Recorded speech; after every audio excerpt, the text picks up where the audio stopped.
ఇరాన్పై America, Israel విరుచుకుపడుతున్నాయి. Iran supreme leader Khamenei మరణించినట్టు America అధ్యక్షుడు ట్రంప్ ప్రకటించారు. ఖమేనీ మరణించినట్టు ట్రూత్లో వెల్లడించారు. ఇరానియన్లు దేశాన్ని స్వాధీనం చేసుకోవడానికి ఇది గొప్ప అవకాశమన్నారు ట్రంప్. ఇరాన్పై భారీ బాంబు దాడులు కొనసాగుతాయని తెలిపారు. వారం లేదా అంతకంటే ఎక్కువ రోజులే దాడులు ఉంటాయని వెల్లడించారు. ఇరాన్ సుప్రీం లీడర్ ఖమేనీ చనిపోయినట్టు ఇజ్రాయెల్ కూడా ప్రకటించింది. ఖమేనీ బంకర్పై 30 శక్తివంతమైన బాంబులు వేశామని ఇజ్రాయెల్ పేర్కొంది. మరోవైపు ఖమేనీ సురక్షితంగా ఉన్నారంటూ ఇరాన్ ఆర్మీ విదేశాంగ శాఖ కౌంటర్ ఇచ్చింది. వందలాది మంది అమెరికా సైనికులను చంపేసినట్టు ఇరాన్ ప్రకటించింది. గల్ఫ్లోని 14 అమెరికా సైనిక స్థావరాలపై దాడి చేశామని ఇరాన్ పేర్కొంది. ఊహించని రీతిలో ముగింపు ఉంటుందంటూ ట్రంప్కి ఇరాన్ వార్నింగ్ ఇచ్చింది.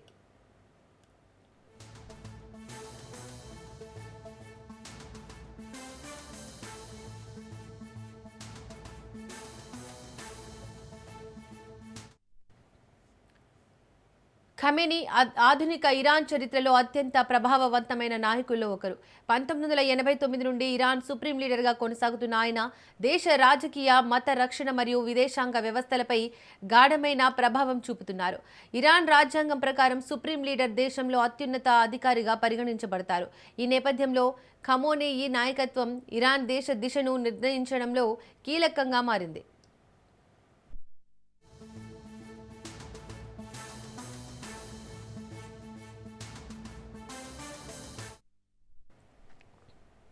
ఖమేనీ 1939 ఏప్రిల్ 19న ఇరాన్లోని మన్షాద్ నగరంలో జన్మించారు. ఆయన కుటుంబం మతపరమైన నేపథ్యం కలిగింది. చిన్ననాటి నుంచే ఇస్లామిక్ ధార్మిక విద్యలో శిక్షణ పొందారు.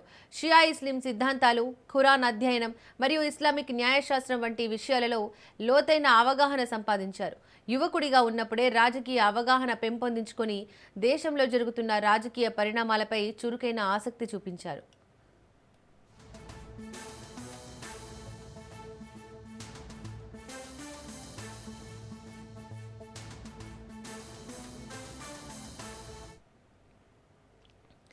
పంతొమ్మిది వందల 1970లలో ఇరాన్లో రాజు పాలనకు వ్యతిరేకంగా ప్రజల్లో అసంతృప్తి పెరిగింది. ఈ నేపథ్యంలో 1979లో జరిగిన ఇరానియన్ రివల్యూషన్ దేశ చరిత్రలో మహత్తర మలుపుగా నిలిచింది. ఈ విప్లవానికి నాయకత్వం వహించిన రుహేలా ఖమేనీ ప్రభావంతో ఖమేనీ కూడా ఉద్యమంలో చురుకుగా పాల్గొన్నారు. రాజపాలన ముగిసి ఇస్లామిక్ రిపబ్లిక్ ఏర్పడిన తర్వాత ఆయనకు వివిధ కీలక పదవులు లభించాయి.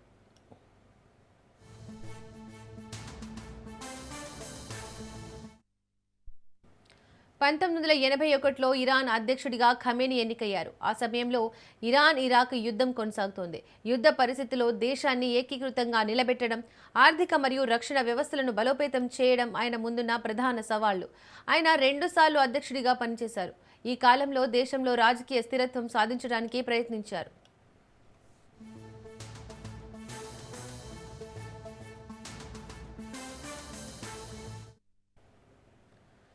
1989లో ఖమేనీ ఇరాన్ సుప్రీం లీడర్గా నియమితులయ్యారు. ఈ పదవి ఇరాన్ రాజకీయ వ్యవస్థలో అత్యంత ప్రభావవంతమైంది.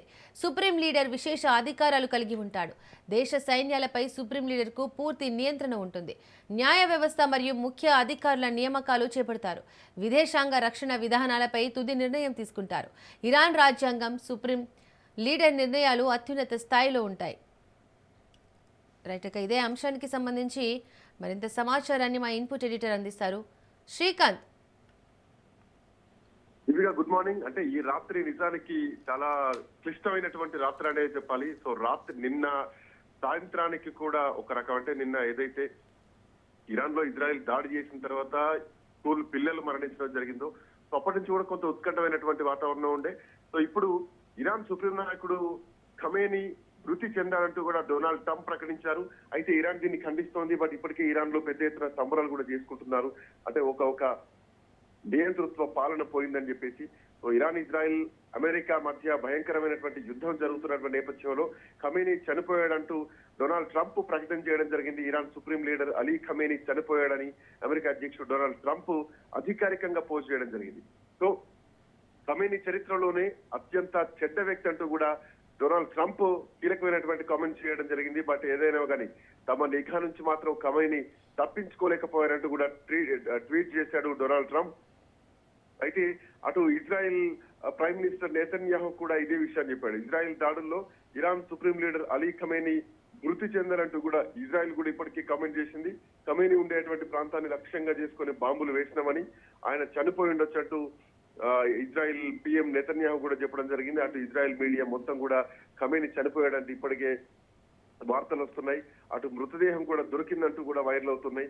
సో అయితే ఈ వార్తలను మొత్తం ఇరాన్ విదేశాంగ మంత్రి ఖండిస్తున్నారు. తమ సుప్రీం లీడర్ ఇంకా బతికే ఉన్నారంటూ కూడా వాళ్ళు చెప్తున్నారు. బట్ ఈ లోపే మాత్రం ఇరాన్ లో పరిస్థితులు మాత్రం చాలా కీలకంగా మారిపోయాయి. అటు ఈ ఇజ్రాయిల్లో ఇరాన్ జరిపినటువంటి దాడుల్లో ఇజ్రాయిల్లో కూడా 201 మంది చనిపోవడం జరిగింది. అటు దుబాయ్ బుర్జ్ ఖలీఫా పైన కూడా రాత్రి నుంచి ఇరాన్ చేసినటువంటి డ్రోన్లు పడుతున్నాయి. బుర్జ్ ఖలీఫా మొత్తం కూడా పోలీసులు ఖాళీ చేయించారు. సో ప్రపంచంలో ఒక భారీ సంఘటననే చెప్పాలి. నిన్న రాత్రి నుంచి ఉన్నటువంటి పరిణామాలు మాత్రం కత్తి మీద కునుకు లేకుండా చేస్తున్నటువంటి పరిణామాలనే చెప్పాలి. అయితే ఈ ఖమేనీ విషయానికి వస్తే మాత్రం ఖమేనీ విషయంలో చాలా తిరుగుబాట్లు ఎదురయ్యాయి. ఎందుకంటే ఖమేనీ సొంత దేశంలో ప్రజల్నే తిరుగుబాటు చేస్తే పబ్లిక్ గా ఉరిదీసినటువంటి వ్యక్తి ఖమేనీ. సో అట్లాంటి ఖమేనీ ఎక్కడ కూడా తగ్గలేదు. అమెరికా, ఇజ్రాయిల్ ఇప్పుడు ఇరాన్ అణు కార్యక్రమాన్ని కాదు ఖమేనీని లక్ష్యంగా చేసుకున్నాయని మాత్రం స్పష్టంగా అర్థమైంది. అటు డొనాల్డ్ ట్రంప్, ఇజ్రాయెల్ ప్రధానమంత్రి బెంజమిన్ నెతన్యాహు కూడా ఇరాన్ లో తిరుగుబాటును కోరుకున్నారు.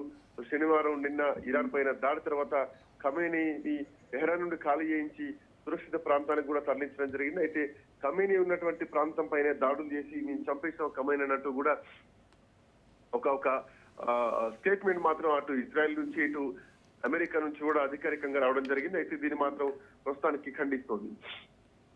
శ్రీకాంత్, ఖమేనీ సురక్షితంగా ఉన్నారంటూ అటు ఇరాన్ ఆర్మీ అయితే చెప్పుకుంటూ వస్తుంది. అసలు నిజమేమై ఉంటుంది? నిజం. అంటే అమెరికా ప్రస్తుతానికి అయితే ప్రకటించింది ఖమేనీని చంపేసాం మేము అంటూ కూడా అమెరికా చెప్తోంది. బట్ ఖమేనీ బతికేటువంటి పరిస్థితి లేదు అంటూ ఇజ్రాయెల్ కూడా చెప్తోంది. బట్ ఇప్పుడున్నటువంటి పరిస్థితుల్లో ఖమేనీ చనిపోయాడంటూ కూడా అటు అంటే ఏదేమైనా కానీ ఖమేనీ బతుకున్నటువంటి వార్తలు ఇరాన్ ఇవ్వాలి. బట్ ఇట్లాంటి పరిస్థితి మాత్రం ఖమేనీ ఇంకా బతికే ఉన్నాడని చెప్పినా గానీ అబద్ధాలు ఆడుతున్నారు అని ఇరాన్ చెప్తున్నా గానీ అట్లాంటి అవకాశాలు ఉంటే కనుక ఇప్పటికే ప్రపంచానికి చూపించాల్సినటువంటి అవసరం ఉంటుంది. బట్ ఇప్పుడున్నటువంటి పరిస్థితుల్లో ఆ పరిస్థితి మాత్రం లేదు. సో ఖమేనీ చనిపోయాడు, ఖమేనీ ఉన్నటువంటి ప్రాంతంలోనే మేము బాంబులు వేసామంటూ కూడా చెప్తున్నటువంటి పరిస్థితి. సో అంటే ఓవరాల్ ఖమేనీ విషయం చూసుకుంటే గనక అసలు ఖమేనీ కథ ఏంటి అన్నది అంటే ఏప్రిల్ 1939 ఒక అతి పెద్ద మతపరమైనటువంటి నగరం అప్పుడు మషాద్ లో ఐతుల్లా ఖమేనీ ఒక మతాధికారి సయ్యద్ జావద్ ఖమేనీకి ఆయన జన్మించడం జరిగింది. అతను 8 మంది తోబుట్టువులు ఉన్నారు. అందులో రెండో వ్యక్తి ఖమేనీ. సో 4 సంవత్సరాల వయసులోనే ఖమేనీ ఒక సెమినార్ కి పంపారు. అతను ఖురాన్, అరబిక్ అట్లాగే ఇస్లామిక్ విద్యను నేర్చుకున్నారు. అంటే అప్పటి నుంచి చూసుకుంటే గనక ఆయన 1950s లో కూడా కొత్త ఇస్లామిక్ పాఠశాలలో ఆయన చేరి ఆ తర్వాత కొంత ఎడ్యుకేషన్ విషయంలో కూడా ముందుగానే ఉండేవారు. బట్ మొదటి నుంచి కూడా ఖమేనీ కొంత నియంతృత్వంగా వెళ్ళేటువంటి వ్యక్తి. ఖమేనీ షాల పాలన, ఇస్లాం వ్యతిరేక నియంతృత్వాన్ని పడగొట్టి దాని స్థానంలో ఖమేనీ రావడం జరిగింది. అంటే ఇరాన్ ఇస్లామిక్ విప్లవం జరిగింది, అప్పుడు షా ప్రభుత్వం పడిపోయింది. ఆ పడిపోయినటువంటి క్రమంలో ఖమేనీ చాలా కీలక పాత్ర పోషించారు. ఇస్లామిక్ అధికారం వచ్చినప్పుడు ఖమేనీ ప్రభుత్వంలో చేరడం జరిగింది. సో ఇరాన్ లో ఇస్లామిక్ విప్లవం తర్వాత ఖమేనీ ప్యారిస్ నుండి ఇరాన్ కు వచ్చి అతను ఒక కొత్త ప్రభుత్వాన్ని ఏర్పాటు చేసి మిగతా అంటే తనకు కావాల్సిన వాళ్ళందరినీ కూడా ఉన్నత పదవుల్లో పెట్టడం జరిగింది. కొత్త ప్రభుత్వానికి మెరుగైన పాలనకు ఆయన పనిచేసినట్టు ఖమేనీ చెప్పారు. బట్ ఖమేనీ వచ్చిన తర్వాత నియంతృత్వ పాలన జరిగింది. ఏ పాలన అయితే ప్రజలు వద్దనుకున్నారో మళ్ళీ అట్లాంటి ఒక నిరంకుశ నియంతృత్వ పాలనే ఇరాన్ లో చోటు చేసుకుంది. సో అప్పటి నుంచి కూడా ప్రజలందరూ కూడా ఖమేనీ పైన చాలా కాలం నుంచి తిరగబడుతున్నారు. సొంత ప్రజలపైనే ఆయన ఉరిశిక్షలు వేసినటువంటి పరిస్థితి స్పష్టంగా కనిపించింది. తిరుగుబాటు చేసినటువంటి ప్రజల్ని కూడా అంతమొందించారు. ఖమేనీని అంటే ఒక రహబారుగా మార్చడానికి రాజ్యాంగాన్ని సవరించారనే చెప్పాలి. సో అంతటి కీలకమైనటువంటి వ్యక్తి ఖమేనీ అని చెప్పాలి. శ్రీకాంత్, ఇరాన్ పై దాడి కొనసాగుతుందని ట్రంప్ ప్రకటించారు. అది దాడి ఇంకా ఎన్ని రోజులు కొనసాగే అవకాశం ఉంది? ఇటు ఇరాన్ కూడా రివర్స్ అటాక్ కూడా ఉంటుందని చెప్తుంది. ఈ యుద్ధం ఎంత తీవ్రంగా ఉండబోతుంది? ఖచ్చితంగా ఇరాన్ తక్కువ అంచనా వేయలేం మనం. ఎందుకంటే ఇరాన్ ఖచ్చితంగా ఇప్పటికే మధ్య ప్రాచ్యం మొత్తం కూడా ఇరాన్ ఎఫెక్ట్ కనిపిస్తోంది. అటు దుబాయ్ లో కూడా ఇరాన్ బాంబుల వర్షం కురిపిస్తోంది. సో అటు ఇజ్రాయెల్ లో కూడా బాంబుల వర్షం కురిపిస్తోంది. ఇప్పటికే ఇరాన్ ఇజ్రాయెల్ యుద్ధం చాలా తీవ్రతరం అవుతోంది. సో ఇట్లాంటి నేపథ్యంలో ఈ యుద్ధానికి అంటే ఖమేనీ మరణం తర్వాత ఈ యుద్ధానికి ఎట్లాంటి పరిణామాలు ఉంటాయనేది మాత్రం చూడాల్సినటువంటి అవసరం ఉంది. ఇరాన్ పైన అమెరికా అటు ఇజ్రాయెల్ విరుచుకుపడ్డది. అటు అంటే దీనికి లక్ష్యంగా అంటే రివర్స్ గా గల్ఫ్ లో ఉన్నటువంటి అమెరికా స్థావరాలు కానీ ఇజ్రాయెల్ లక్ష్యంగా ఇరాన్ క్షిపణుల వర్షం కురిపించింది. అందులో దాదాపు 200 మంది చనిపోయారు. దాంట్లో చాలా మంది విద్యార్థులే ఉన్నారు. ఆల్మోస్ట్ 100 మంది వరకు విద్యార్థులు ఉన్నారు. అటు ఇరాన్ రక్షణ మంత్రి గాని ఐఆర్జీ కమాండర్ సైతం చనిపోయారంటూ కూడా ఇప్పటికే రైటర్స్ కథనం చెప్తోంది. శ్రీకాంత్ ఖమేనీ కూడా చనిపోయినట్లు ఇప్పుడే లేటెస్ట్ అప్డేట్ మనకు ఇరాన్ మీడియా ధృవీకరించింది. Yes exactly. అంటే ఇరాన్ మీడియా ధృవీకరించిందంటే ఇక ఖమేనీ లేడన్నట్టే అర్థం. ఇక దీని తర్వాత అమెరికా అండ్ ఇజ్రాయెల్ ఖచ్చితంగా టేక్ ఓవర్ చేసుకుంటుంది. అక్కడ ఆర్మీని కూడా లొంగిపోవాలంటూ కూడా ఇప్పటికే ఆదేశాలు కూడా జారీ చేసింది. ఎస్ మీరు చెప్తున్నటువంటి ప్రకారం చూస్తే ఖచ్చితంగా ఇక ఇరాన్ కన్ఫర్మేషన్ చేసింది ఖమేనీ చనిపోయాడు అని ఇరాన్ ప్రభుత్వమే చెప్పిందంటే ఖచ్చితంగా ఇక ఆర్మీ కూడా లొంగిపోయేటువంటి పరిస్థితులే ఉంటాయి. సో ఇరాన్ లో ఉన్నటువంటి అంటే మెయిన్ గా ఏంటంటే ఇరాన్ అణు పరీక్షలు చేస్తోంది అని పైకి చెప్పినా గానీ ఇరాన్ లో పెట్రోలియం నిక్షేపాలు ఎక్కువగా ఉంటాయి. సో వాటిని టేక్ ఓవర్ చేసుకోవడానికి అమెరికా ప్రయత్నాలని చెప్పాలి. ఎందుకంటే మొన్న మనం చూసాం మధురోను కూడా తీసుకెళ్లిపోయారు. కేవలం ఎందుకు మధురోను తీసుకెళ్లిపోయారంటే అక్కడ ఈ నిక్షేపాలు ఎక్కువగా ఉంటాయి, ఖనిజ సంపద ఎక్కువగా ఉంటుంది. ఏదైతే పెట్రోలియం ఉంటుందో ఆ పెట్రోలియం ఎక్కువగా ఉంటుంది. సో అందుకే మధురోని తీసుకుని వెళ్ళడం జరిగింది. సో ఇప్పుడు ఇరాన్ విషయంలో కూడా చాలా కాలం నుంచి ప్రయత్నాలు జరుగుతున్నాయి. బట్ ఇరాన్ లో కీలకమైనటువంటి వ్యక్తి ఖమేనీ కాబట్టి ఖమేనీ ఇరాన్ వర్సెస్ ఇజ్రాయెల్ యుద్ధం నడుస్తూనే ఉంది. అండ్ ఇజ్రాయిల్ కూడా ఇరాన్ తో చాలా కాలం నుంచి యుద్ధం నడుస్తుంది. ఇప్పుడు అమెరికా తోడైంది. సో ఇట్లాంటి పరిస్థితుల్లో అటు ఈ యుద్ధానికి సంబంధించి ఖమేనీని చంపేస్తామంటూ మొదటి నుంచి చెప్తోంది. అన్నట్టుగానే ఇరాన్ అధ్యక్షుడు ఖమేనీ ఈరోజు మరణించాడు. ఇరాన్ మీడియా కూడా దీన్ని అధికారికంగా ప్రకటించింది. సో పశ్చిమాసియాలో మరొక భీకరమైనటువంటి యుద్ధం అనే చెప్పాలి. సో గల్ఫ్ అంతటా కూడా యుద్ధాగ్ని జ్వాలలు ఎగిసిపడుతున్నాయి. ఇరాన్ లక్ష్యంగా అమెరికా ఇజ్రాయెల్ భారీ దాడులు చేసింది. దానికి కౌంటర్ గా గల్ఫ్ లో ఉన్నటువంటి అమెరికా స్థావరాలు కానీ ఇజ్రాయెల్ పై ఇరాన్ క్షిపణులతో విరుచుకుపడ్డది. అయతుల్లా ఖమేనీని అమెరికా ఇజ్రాయెల్ లక్ష్యంగా చేసుకొని చంపేశాయి. ఆపరేషన్ ఎపిక్ ఫ్యూరీ దీని పేరు పెట్టారు. ఆపరేషన్ ఎపిక్ ఫ్యూరీ పేరుతోటి అగ్రరాజ్యం చేపట్టినటువంటి ఈ దాడులతోటి ఇరాన్ మొత్తం కూడా అట్టుడికిపోయింది. ఈ దాడుల్లో ఇరాన్ రక్షణ శాఖ మంత్రి Amir Nasirzadeh, revolutionary guards commander Mohammad Pakpour మృతి చెందినట్టు కూడా ఇప్పటికే అధికారికంగా ఇంటర్నేషనల్ మీడియా కూడా చెప్తోంది. దీనిపైన అధికారిక ప్రకటన కూడా చెప్తున్నారు. దక్షిణ ఇరాన్ లో ఉన్నటువంటి ఒక పాఠశాల మీద బాంబులు వేస్తే దరిదాపు 100 మంది విద్యార్థులు చనిపోయారు. వాళ్ళతో పాటు ఇరాన్ మొత్తం కూడా ఆల్మోస్ట్ 200కు పైగా చనిపోయారు. 1000 మంది వరకు కూడా గాయపడ్డారు. సో ఇరాన్ కూడా ప్రతిదాడులు చేసింది. దీనికి యునైటెడ్ అరబ్ ఎమిరేట్స్ లో 1 మృతి చెందారు. ఇజ్రాయెల్ లో 94 మంది గాయపడ్డారు. యుద్ధం మొదలు కావడంతో వేలాది విమానాలు కూడా రద్దయ్యాయి. ఎయిర్ ట్రాఫిక్ మొత్తం కూడా పెరిగిపోయింది. ఇరాన్ పై నుంచి అసలు ఫ్లైట్ ట్రావెల్స్ కూడా ఆగిపోయాయి. అంటే ఆల్మోస్ట్ 1979 నుంచి పాలిస్తున్నటువంటి ఇస్లామిక్ నాయకత్వం నుంచి ఆ దేశాన్ని ఆధీనంలోకి తీసుకోవాలని ఇరాన్ ప్రజలకు ట్రంప్ పిలుపునియడం జరిగింది. ఇరాన్ ప్రజలు తమ తలరాతను తమ చేతుల్లోకి తీసుకునేందుకు ఈ దాడులు చేస్తున్నామంటూ కూడా ఇజ్రాయెల్ ప్రధాని బెంజమిన్ నెతన్యాహు కూడా చెప్పడం జరిగింది. దేశం ఇట్లాంటి దాడులను ఉపేక్షించబోదు, దేశాన్ని రక్షించుకునే సమయం వచ్చింది, శత్రువు సైన్యాన్ని ఎదుర్కొనే అవకాశం వచ్చిందంటూ కూడా ఇరాన్ ప్రకటన చేయడం జరిగింది. శ్రీకాంత్ అటు ఖమేనీ కూతురు, అల్లుడు, మనవరాలు కూడా మృతి చెందినట్లు ప్రకటించారు ఇరాన్ మీడియా. అయితే అమెరికా ఈ దాడులు ఖమేనీని ఉద్దేశంగానే చేసిందంటారా? ఖచ్చితంగా ఖమేనీ నియంతృత్వానికి ఖమేనీ ఉద్దేశంగానే ఈ దాడి జరిగిందని చెప్పాలి. ఇప్పటికే మీరు అన్నట్టు ఇరాన్ లో ఖమేనీ కుటుంబ సభ్యులు కూడా దీంట్లో చనిపోయడం జరిగింది. ఈవెన్ ఆ అమెరికా ఇజ్రాయెల్ దాడిలో ఇరాన్ మీడియా కూడా ఇప్పుడు మీరు అన్నట్టు ప్రకటించడం జరిగింది. శిథిలాల నుండి మృతదేహం కూడా బయటకు వచ్చింది. యుఎస్ ఖమేనీ మృతదేహం కూడా బయటపడ్డది. ఖమేనీ కోడలు, మనవరాలు వాళ్ళందరూ కూడా మరణించారంటూ కూడా ఇరాన్ చెబుతోంది. ఇరాన్ మీడియా సంస్థలు ఏదైతే తస్నీం తో పాటు ఫార్స్ వార్తా సంస్థలు ఉన్నాయో, ఇరాన్ సుప్రీం నాయకుడు అయతుల్లా అలీ ఖమేనీ మరణించాడంటూ కూడా ధృవీకరించడం జరిగింది.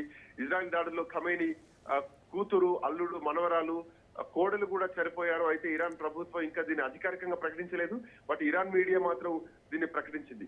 సో అంటే ఇది చరిత్రలో అత్యంత క్రూరమైనటువంటి వ్యక్తుల్లో ఒకరైన ఖమేనీ హత్యకు గురయ్యారు. ఇది ఇరాన్ ప్రజలకు, అట్లాగే అమెరికాతో పాటు ప్రపంచవ్యాప్తంగా ఉన్నటువంటి దేశాలకు న్యాయం అంటూ కూడా ఇది అమెరికా అధ్యక్షుడు డొనాల్డ్ ట్రంప్ ట్రూత్ సోషల్ లో ఒక పోస్ట్ చేయడం జరిగింది. ఆ పోస్ట్ సారాంశం ఇది. మరోవైపు దీంట్లో ఇంకా చాలా అంశాలు కూడా మాట్లాడాల్సినటువంటి అవసరం ఉన్నాయి. అటు ఖమేనీ మరణ తర్వాత ఇరాన్ లో కూడా సంబరాలు జరుగుతున్నాయి. ఇరాన్ సుప్రీం నాయకుడు అయతుల్లా ఖమేనీ మరణ వార్త విన్న తర్వాత ఇరాన్ లో ఉన్నటువంటి చాలా ప్రాంతాల్లో వేడుకలు జరుగుతున్నట్లు కూడా వార్తా కథనాలు వస్తున్నాయి. దేశంలోని చాలా ప్రాంతాల్లో వేడుకలు జరుగుతున్నాయి. ఇరాన్ కార్యకర్తలు ఎవరైతే ఉన్నారో వాళ్ళైతే కూడా ఇట్లాంటి వీడియోలను పోస్ట్ చేస్తున్నారు. ఇరాన్ లోపల ఇరానియన్లు జరుపుకుంటున్నటువంటి సెలబ్రేషన్స్ ను నేను కలలు కంటున్నా అంటూ కూడా హలో న్యూ వరల్డ్ అంటూ కూడా ఒక ప్రకటన ఇప్పుడు ఇరాన్ లో ట్రెండింగ్ లోకి వస్తుంది. శ్రీకాంత్, అటు ఈ అమెరికా ఇరాన్ యుద్ధ ప్రభావం ఇటు ఇండియాపై ఏమైనా ఉండే అవకాశం ఉందా? ఎలాంటి ప్రభావాన్ని చూపే అవకాశం ఉంది ఇండియాకి? అంటే ఇండియా పైన అంటే ఇక ఖమేనీ మరణం తర్వాత పెద్దగా ఉండకపోవచ్చు. ఎందుకంటే అక్కడ ఉన్నటువంటి మన వాళ్ళు ఎవరైతే ఉన్నారో ఎంబసీ ఇప్పటికే మన వాళ్ళ పైన కేర్ తీసుకుంటోంది. ఎవరికి ఎట్లాంటి నష్టం జరగకుండా అక్కడి నుంచి ఖాళీ చేయాలంటూ కూడా, టెహరాన్ నుంచి ఖాళీ చేయాలంటూ కూడా ఇప్పటికే ఆదేశాలు జారీ చేసింది. సో ఇక ఈ మరణంతో, ఖమేనీ మరణంతో ఇక దాడులు ఆగిపోయాయని చెప్పాలి. నిన్న రాత్రికి ఏదైతే దాడి జరిగి ఖమేనీ మరణించాడో, సో మరణించిన తర్వాత ఇక దాడులు ఆగిపోయాయని చెప్పాలి. ఇక ఇరాన్ నుంచి కూడా నిర్ణయాధికారి ఎవరు ఉండకపోవచ్చు. కొత్త ప్రభుత్వం ఎట్లా ఏర్పడబోతోంది ఇరాన్ లో అనేది మాత్రం చూడాలి. బట్ ఇప్పటికే ఇరాన్ లో 40 రోజుల రాష్ట్ర సంతాప దినాలు కూడా ప్రకటించాయి ఇరాన్ లో అంటూ కూడా ఇది ఇరాన్ మీడియా చెప్తోంది. ఇది కాకుండా 7 రోజుల ప్రభుత్వ సెలవులు కూడా ఇరాన్ లో ప్రకటన చేయడం జరిగింది. అలీ ఖమేనీ చనిపోయారంటూ కూడా ఇరాన్ మీడియా చెప్పింది. సో దీని తర్వాత ఖమేనీ తర్వాత ఇరాన్ ను ఎవరు నడిపిస్తారో నాకు తెలుసు అంటూ కూడా ఇప్పటికే ట్రంప్ చెప్తున్నారు. అంటే ఇరాన్ సుప్రీం నాయకుడు అలీ ఖమేనీ హత్య తర్వాత ఇరాన్ ను ఎవరు నడిపించాలనే దానిపైన కూడా తనకు ఒక ఆలోచన ఉందంటూ కూడా ట్రంప్ ఇప్పటికే చెప్పడం జరిగింది. ఖచ్చితంగా తెలుసు, కానీ ఇప్పుడే చెప్పను. ఇంకా కొంతమంది అభ్యర్థులు ఉన్నారు, మంచి వాళ్ళు ఉన్నారు, వాళ్ళలో ఎవరు నడిపిస్తారో కూడా నాకు తెలుసు అంటూ కూడా చెప్తున్నారు. అంటే సింపుల్ గా ఏంటంటే ఇరాన్ ఒక కీలుబొమ్మ లాంటి ప్రభుత్వం కాబోతోందని చెప్పాలి. ఒక మధురో ఎట్లాంటి పరిస్థితుల్లో ఉన్నాయో ఇప్పుడు ఇరాన్ కూడా అట్లాంటి పరిస్థితిని ఎదుర్కోబోతోంది.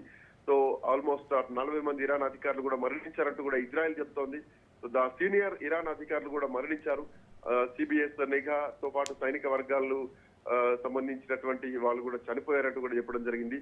అవన్నీ ఒకే చోటు ఉన్నాయా లేదంటే వేరు వేరు ప్రదేశాల్లో ఉన్నాయనేది మాత్రం ఇంకా కొంత అస్పష్టంగానే ఉందని చెప్పాలి.